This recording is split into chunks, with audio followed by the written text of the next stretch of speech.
Hey guys, this is Manya and I'm back again with a new vlog. So, guys, finally, I am in Canada and it's a great feeling to be here. और मुझे आज first day हुआ है यहाँ पे and मैं घर पे हूँ अभी क्योंकि मुझे कुछ आइडिया नहीं है यहाँ कैसे क्या वर्क करता है। तो अभी मेरे रिलेटिव्स घर आएंगे तो मैं उनके साथ बाहर जाऊँगी सब देखने कि क्या कैसे है। एंड बहुत मज़ा तो आ रहा है बट थोड़ी बोर भी हो रही हूँ मैं घर पे क्योंकि अभी तो कुछ करने को है नहीं। एंड अभी मैं नहा वहा के रेडी हो गई ताकि वो लोग आए तो हम तुरंत निकल जाएं। एंड कैसे बताऊँ मतलब अच्छा भी फील हो रहा है एंड घर की भी बहुत याद आ रही है मेरे को। होम सिकनेस थोड़ी तो होती ही है इनिशियली क्योंकि आपके पास कोई काम नहीं होता है। और ये वीडियो मैं इसीलिए शूट कर रही हूँ क्योंकि मुझे आप लोग को बताना था कि मेरा फ़्लाइट एक्सपीरियंस कैसा था एंड क्या-क्या इमिग्रेशन कैसे प्रोसेस होता है इमिग्रेशन का। एंड जो बच्चे पहली बार जाते हैं जैसे मैं भी पहली बार ही इंटरनेशनल ट्रैवल मैंने किया है। सो मुझे भी कोई आइडिया नहीं कैसे check in security check in वगैरह रहता है।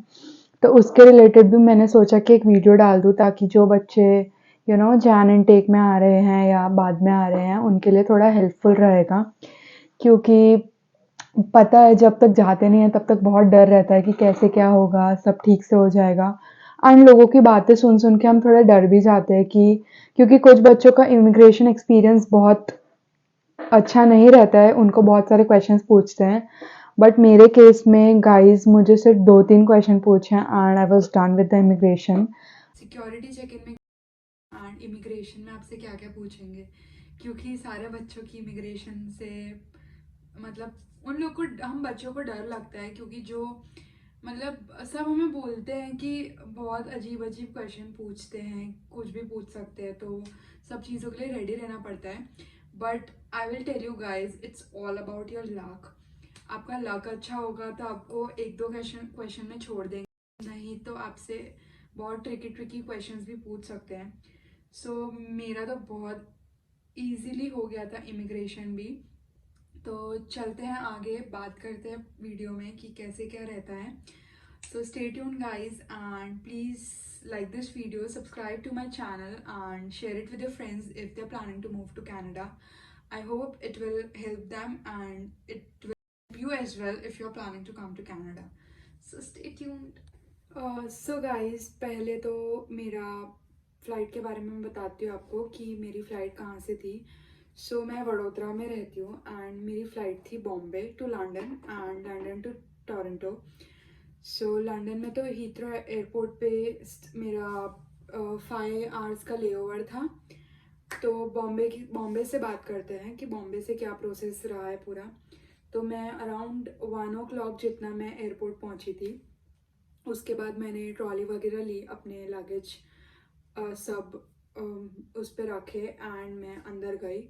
पहले तो आपसे जब आप अंदर जाते हो तब आपसे आपका पासपोर्ट मांगेंगे एंड बस वो ही देखते हैं, उसके बाद आपको अंदर जाने देते हैं।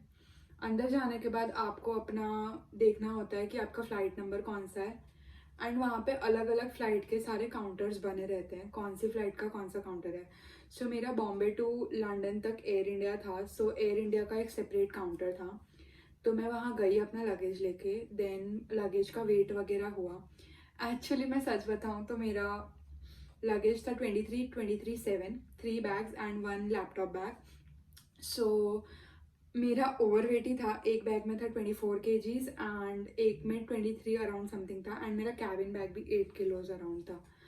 तो भी मेरा जो 23 kgs का 2 बैग्स था जो गया वो भी प्रॉपर वेट होके चले गया, मतलब उन्होंने मुझे कोई क्वेश्चन नहीं किए एंड कोई भी एक्स्ट्रा चार्जेस नहीं लिए क्योंकि मतलब पता नहीं एयर इंडिया वाले जो वहाँ क्रू बैठा था वो इतना स्वीट था, उन्होंने कुछ भी नहीं बोला मुझे।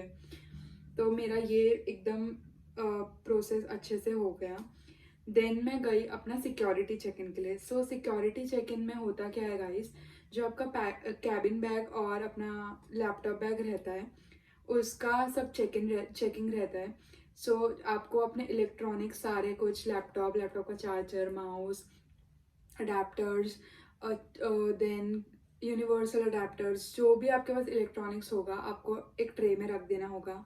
आपने लेयरिंग कर रखी है तो मतलब जैकेट पहन रखी है तो जैकेट्स वगैरह भी वो कंटेनर में रखना होगा। एंड अपने बैग्स भी दोनों जो रहते हैं वो भी आपको कंटेनर में रख देना रहेगा। इसमें तो ऐसा कुछ बोलते नहीं है कि लिक्विड वगैरह अगर आपके बैग में हो, तो मेरे को तो कुछ नहीं बोला था, मेरे पास पानी की बॉटल वगैरह थी तो भी, तो वो सब आपका चेक इन हो जाता है। और आपका भी आपको भी चेक करते हैं कि आपके पास कोई वेपन्स वगैरह तो नहीं है। सो ये बेसिक सा रहता है।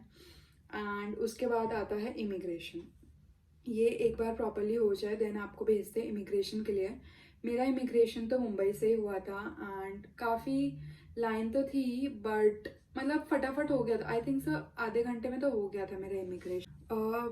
तो फिर आधे घंटे में इमिग्रेशन हुआ। जब मेरा नंबर आया तो मैं गई एंड उन्होंने सिर्फ मुझसे पासपोर्ट मांगा एंड मेरा बोर्डिंग पास चेक किया एंड कुछ भी नहीं मांगा। इतनी सारे प्रिंट्स हमसे निकलवाई, लेटर ऑफ इंट्रोडक्शन लेके जाओ, जीआईसी सर्टिफिकेट लेके जाओ, सब कुछ लेके गए बट सिर्फ पासपोर्ट मांगा और बोर्डिंग पास दे दिया। That's all guys. And sorry मैं आपको बताना भूल गई, जब आपको आपका लगेज वेट होता है 23 kgs वाला तब आपको बोर्डिंग पास मिल जाता है। अगर आपकी कनेक्टिंग फ्लाइट है तो दोनों बोर्डिंग पास आपको तभी मिल जाएंगे। मेरा ऐसा ही था, मेरे को मुंबई टू लंदन का बोर्डिंग पास भी वहीं मिल गया था एंड लंदन टू टोरंटो का भी वहीं मिल गया था। सो वापस इमिग्रेशन की बात पे आ जाते हैं। इमिग्रेशन में मुझसे पासपोर्ट मांगा एंड मेरा बोर्डिंग पास देखा उन लोगों ने एंड मुझसे मेरा नाम वगैरह पूछा। मुझसे पूछा कि आपका कोर्स कौन सा है, आप कौन से सिटी में जा रहे हो एंड क्या ड्यूरेशन है आपके कोर्स का। That's all guys. मैंने तो सोचा था कि क्या क्या पूछेंगे मुझसे। एड्रेस तो एक तो यहाँ के इतने डिफिकल्ट रहते हैं, मेरे को तो याद ही नहीं हो रहे यहाँ के एड्रेस, मतलब अजीब अजीब एड्रेस है गाइस। फिर भी याद तो करने पड़ेंगे क्योंकि रहना तो अब यहीं है।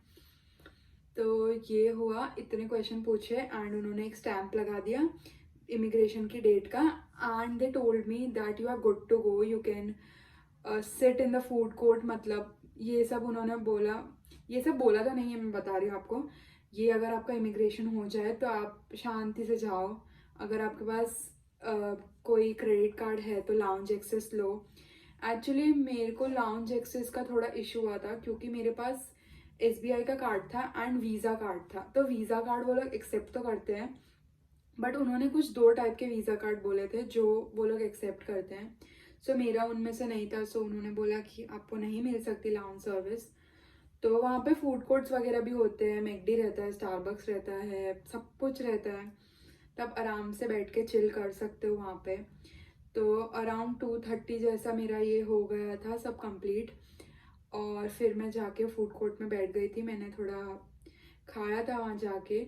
और फिर मेरी फ़्लाइट थी 5:35 की एंड उसकी बोर्डिंग चालू हुई थी अराउंड 4 o'clock समथिंग था, मेरे को एग्जैक्ट टाइम अभी याद नहीं है। सो बोर्डिंग चालू हुआ तो हम लोग सब चले गए बोर्डिंग, मैंने बोर्ड किया। एयर इंडिया था मेरा flight and then it took us around 9 hours to reach London. And मेरे पैरों की और मेरी कमर की पूरी बैंड बज चुकी थी क्योंकि इकोनॉमी में था मेरा एयर इंडिया टू लंदन। सो बहुत मुश्किल होता है अगर आपकी हाइट मेरे से इतनी लंबी है। बहुत ज़्यादा देर तक बैठ नहीं पाते, थोड़ा थोड़ा बार बार खड़ा होना पड़ता है क्योंकि बाट लग जाएगी गाइस। बाकी ओवरऑल सर्विस तो उनकी अच्छी थी, मतलब फूड वगैरह भी ओकेश था, इतना भी कुछ खास नहीं था। देन अब मैं लैंड होती हूँ लंदन में। लंदन टाइमिंग्स के अकॉर्डिंग मैं लैंड हुई वहाँ पे 10:30 अराउंड, 10:30 नहीं 10 o'clock अराउंड, 15 minutes अर्ली हम लोग लैंड हुए। देन वहाँ से उतरे हम लोग। मेरा लंदन में हॉल था 5 hours का। सो बेसिकली लंदन के टाइमिंग के अकॉर्डिंग मेरा नेक्स्ट फ्लाइट था लंदन टू टोरंटो का 3:55 अराउंड। सो 5 hours का मेरा हॉल था लंदन में। एंड लंदन का एयरपोर्ट तो गाइज इतना अच्छा, मतलब इतना मस्त मस्त वहाँ पे सब था घूमने का भी। एंड वहाँ पे मेरे को काफ़ी सारे स्टूडेंट्स भी मिले जिनसे मेरी बात हुई जो टोरंटो ही आ रहे थे। एंड तब वहाँ पे टाइम कहाँ चले गया पता ही नहीं चला। मतलब काफ़ी अच्छा और काफ़ी मज़ेदार एयरपोर्ट है, घूम सकते हो आप आराम से, आपका आराम से टाइम स्पेंड हो जाएगा। तो मैं यहाँ आपको एक गुड न्यूज़ देती हूँ। सो हुआ क्या गाइस, लंदन टू टोरंटो की जो मेरी फ़्लाइट थी वो थी प्रीमियम इकोनॉमी में, और मेरी फ़्लाइट का नाम था एयर कनाडा। सो ये कनेक्टिंग फ़्लाइट थी। तो हुआ क्या, मेरे को एक मेल आया कि आपका सीट जो है वो अपग्रेड हो गया है। तो हमने चेक किया कि भाई अपग्रेड हुआ है, तो मेरे को तो डर लगा कि प्रीमियम इकोनॉमी से इकोनॉमी में तो नहीं डाल दिया। तो मैंने चेक किया एंड मुझे पता चला कि डायरेक्ट मेरा जो सीट था वो बिजनेस क्लास में अपग्रेड हो गया है। एंड मतलब मैं इतनी एक्साइटेड, क्योंकि मेरा फर्स्ट ट्रिप था इंटरनेशनल एंड वो भी बिजनेस क्लास में था। और बिजनेस क्लास की फैसिलिटीज़ तो पूछो ही मत, इतनी, आपको मेरे रिएक्शन से पता चल रहा है। एंड वहाँ का फूड भी इतना टेस्टी था, सर्विस भी काफ़ी अच्छी थी। एंड मैं आराम से सोते सोते आई हूँ, खूब मैंने मस्त मस्त मूवीज़ भी देखी। बिल्कुल 7 घंटे तो ऐसे लगे मतलब 1 घंटे में निकल गए, इतना कंफर्टेबल जर्नी था लंदन टू टोरंटो का। फिर मैं जब टोरंटो लैंड हुई, देन वहाँ से निकले हम लोग। फिर हमको जो स्टूडेंट्स जो सारे बेसिकली होते हैं उनको एक अलग क्यू में भेजते हैं, क्योंकि हम लोग को स्टडी परमिट वगैरह लेना रहता है। तो वहाँ हम लोग आए एंड वहाँ पे कुछ स्क्रीन्स लगी होती है, उसमें आपको सब कुछ, आप जब आओगे तो आपको पता चल ही जाएगा। तो सब अपनी डिटेल्स फिल करनी होती है और आपको एक रिसिप्ट मिलती है। वो रिसिप्ट के बेसिस पे आपको, रिसिप्ट आप जब देते हो उनको तो आपके स्टडी परमिट्स आते हैं एंड वो दे देते हैं। एंड वहाँ पे ही इमिग्रेशन होता है। मैं तो जब वहाँ पहुँची तो मेरे को स्टडी परमिट मिला एंड मैं वो रिसिप्ट लेके काउंटर पे गई, तो सिर्फ उन्होंने मुझसे पासपोर्ट मांगा एंड उस पर स्टैम्प करके मुझे दे दिया। एंड मैंने पूछा कि इमिग्रेशन इज़ डन, तो उन्होंने बोला yes now you are good to go, आप अपना बैगेज कलेक्ट कर सकते हैं एंड आप जा सकते हैं। तो मैंने सोचा यार इतने डॉक्यूमेंट्स क्यों निकलवाए हमसे, जब कुछ मांगना ही नहीं था। तो पर मैं खुश भी हुई कि चलो कुछ पूछा नहीं, अगर पूछ लेते तो भाई फिर कुछ गड़बड़ हो जाती तो क्या होता एंड ऑल। तो यही था सीन पूरा। फिर बैगेज कलेक्ट किया और बैगेज भी मुझे 10 मिनट में तो मेरे को बैगेज मिल गया था, क्योंकि सारा एक हॉल जैसा था, वहाँ पे सारे बैगेज पड़े थे। तो फटाफट मैंने अपना बैगेज लिया, ट्रॉली पे लोड किया एंड मैं बाहर आ गई। और फिर मुझे मेरे रिलेटिव्स लेने आ गए थे। और फिलहाल तो मैं मिसिसागा में हूँ एंड मेरे फ्रेंड्स का वेट कर रही हूँ कि कब वो लोग आएंगे एंड कब मैं उनसे मिलूँगी और क्या अब आगे का सीन रहता है गाइस। यही था पूरा फ्लाइट का मेरा एक्सपीरियंस एंड बहुत ही मज़ा आया। अभी तो मैं काफ़ी बोर हो रही हूँ यहाँ पे, क्योंकि कुछ करने को नहीं है, बट धीरे धीरे सेटल हो जाऊँगी एंड जैसे ही कॉलेज शुरू होगा तो और मज़ा आएगा। होप आपको ये वीडियो से पता चला हो कैसे सब होता है एंड क्या प्रोसेस रहता है पूरा। Guys, if you found this video informative, do like this video, share it with your friends and stay tuned for the upcoming Canada vlogs, because मैं अच्छे अच्छे vlogs upload करूँगी and just stay tuned guys. Bye.